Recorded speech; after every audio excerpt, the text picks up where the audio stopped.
When I think about our workforce, much of what we need to know comes directly from our communities. We come already with knowledge of our own history, knowledge of the strengths of our community, and we have connections to the experiences that have happened because they've happened to us or they've happened to our family members. Having those experiences give us a unique perspective. Yes, we can go off and get trained, and many of us probably have that type of training. But when we go back home, we're often mentored and coached by elders or knowledge keepers, perhaps the original people who started our health programs, those CHRs, those NADAP workers. All of those kinds of folks have really mentored us to help us think about what we need to do in our communities. So I feel like the work that we do becomes extremely meaningful because it has a connection back to somebody in our lives, in our communities, who helped pave that way.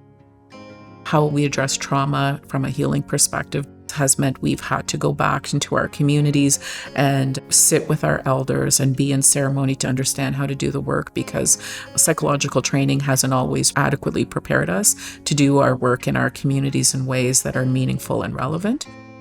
The research isn't saying, does this work? They are saying, we know it works, and our research is to prove it works. And that comes from a really different place. So I'm inspired by that. I'm also inspired by how things have evolved and changed in our communities to be able to offer culturally relevant services in ways it never had before. We're not as much guided by those Western ideas and notions of, I come with an expertise.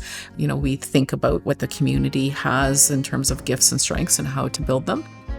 If you come from a place that attends to the needs of the Indigenous people of the land, you are attending to the needs of everybody on that land. When I look at our workforce, it's often people who come with extreme dedication and passion. We're almost always feeling like we're on call for our community, that when they call us, we go and do that work. We are always advocating for the importance of the work that we do. That never, ever stops. We are fighting for equity, and we are fighting for our space and our voice. And I think it's all of those reasons why there's a strong interest and need for a workforce association. Investing in the workforce is critical because it means that we are investing in a model of care that attends to spirit. And when we attend to spirit, we are really getting to the root of people's health and well-being.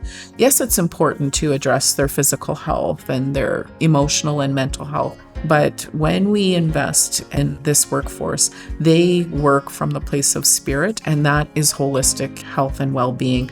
And it's vital because our communities have lost so much as a result of colonial harms and trauma. And so when we invest in the workforce, we are rebuilding all those things that had been lost. And when we rebuild that, we see stronger, healthier nations and stronger, healthier people.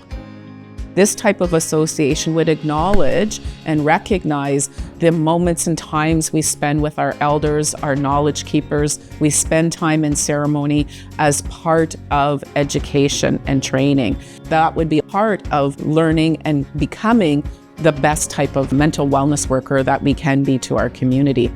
I think we understood too that this workforce association could have the responsibility about helping to identify and define what worker wellness looks like in our communities. How do we manage and navigate multiple and complex roles that we have in the community?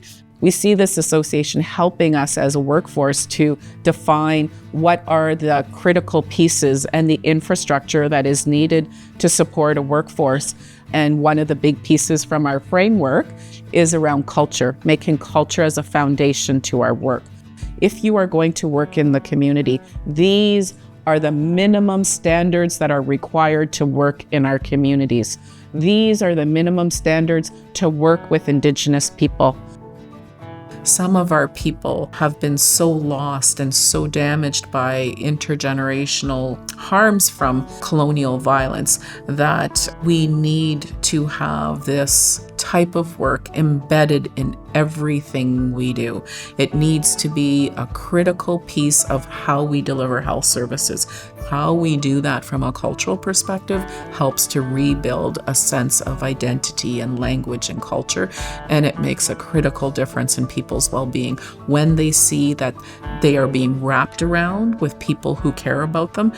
It makes a substantial difference in the way that we see people move towards healing.